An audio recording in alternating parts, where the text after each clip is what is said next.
Of the day, number 205, immediate placement of number 7 and number 10. As you can see from the radiographs, the teeth number 7 through 10 are compromised, severe perio, mobility, and number 8 has a huge infection around it. This is how the patient presented. You can see aesthetically those teeth are very undesirable, and you can see the perio from the inflammation of the gums. So we tube implant this patient for 2 implants and 4 teeth in form of a bridge from 7 through 10. The extractions were easy. We just those teeth out one by one. Then number 8 had a huge granulation tissue around it. This is removal of the granulation tissue with the excavator. Why you remove the granulation tissue? So that area does not heal with fibrous tissue and filled with bone. Then with the Longshank surgical carbide, decorticating inside of the sockets because that's where the implants are going to go. Also, with the same burr,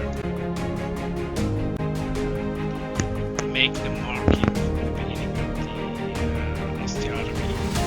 The marking, as you all know, it should be lingual. Then here's the pilot tooth placed in the lingual wall.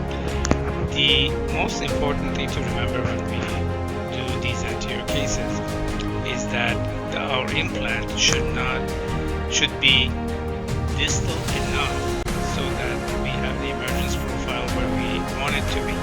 Also, it should not invade the PDL space of the canines, both for the lower and upper. Whenever we do from lateral to lateral implants, this is the most critical thing. Sometimes, by the time we do both of them, the 2 implants end up not being perfectly parallel, which is okay. We can correct those with slight angulation of the abutments. But what is not okay is either to have this emergence profile too mesial here, or have the or have the tip of the implant invade the space of the number 6 here.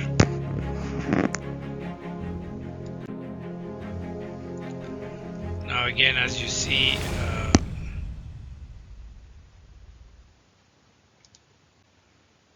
here the osteotomy is more towards the lingual. This is the end of the socket, but the osteotomy is towards the lingual.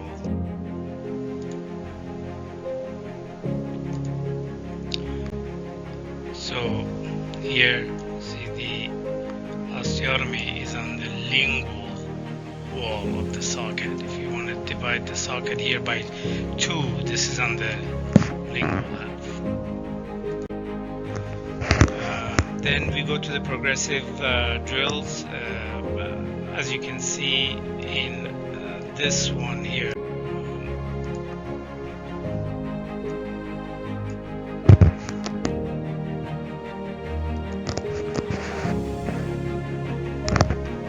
Here now the Implant Nova self-grafting implant is being seated. Again, you can see more or less this is towards the lingual. The direction is, at least I think at this point, parallel to the tooth. If you're not sure at this point, you must take a X-ray with the paralleling device to make sure that your osteotomy is not encroaching on the PDL of the canines.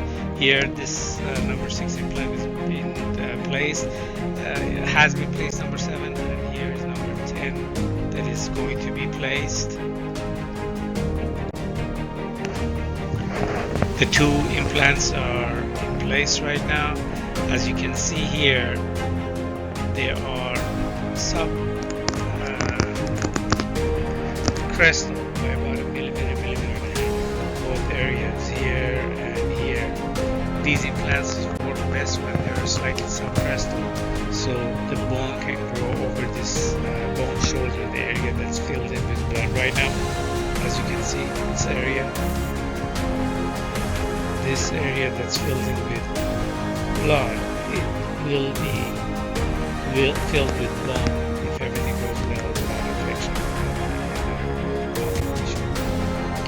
We are trying in here the temporary stay plate that came from the lab.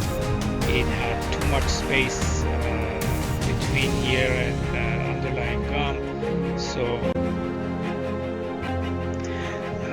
this is the material that we have made, tricalcium phosphate with fibrin from the patient. I relined it.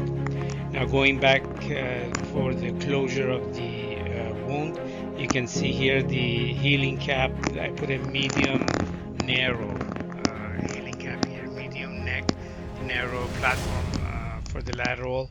You can see how beautifully positioned this healing cap is. So the emergence profile of this tooth is going to be ideal. It's going to be perfect. It's a good band of attached gingiva, keratinized gingiva on the buccal of it, and it doesn't need any kind of insulation. The wound comes together and closes the area. Now I did these extractions without any flap. Typically I like to do a flap, but here, because we had I was planning on putting a healing cap and not a cover screw, I thought if I do it flapless, I can maintain the circulation to these tissues better. So there is a space though, however, even though the healing cap is in the right place, there is a space here where the tooth used to be and where the implant is. So we're gonna use some bone graft material here, which is basically tricalcium phosphate here mixed with the fibrin from the patient's blood. I place that next to the implants and insert it between the implant and the old socket. Then I move some of the same material and put it where 8 and 9 were, so that to create a little bit bulk and not to have a huge resorption afterwards. I covered this area. See, these areas are covered by the healing caps, and suturing will hold them together. But I didn't want an open socket here, so I took the sheet of fibrin from the patient and covered the bone graft in this area with the sheet of fibrin. Inserted the sheet of fibrin all the way down. This is how the implants are. If you can see, they're very parallel with the adjacent roots, and they're not invading the PDL. So these are, I would say, perfect positioning. The size of the implants are pretty good. They're 4.5 by 14 millimeter, and you saw the emergence profile. This is just showing that we can approximate those tissues. Suturing, again the finished suture.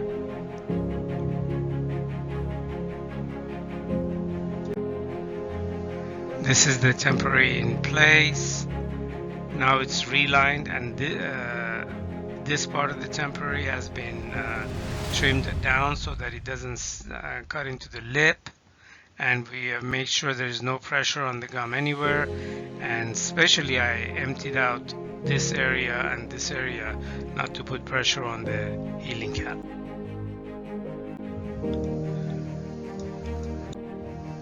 The most important thing afterwards is bite registration, not bite registration, adjustment of the bite.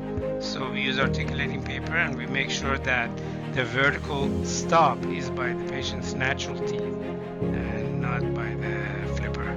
So I end up taking some from here so that the bite closes without hitting the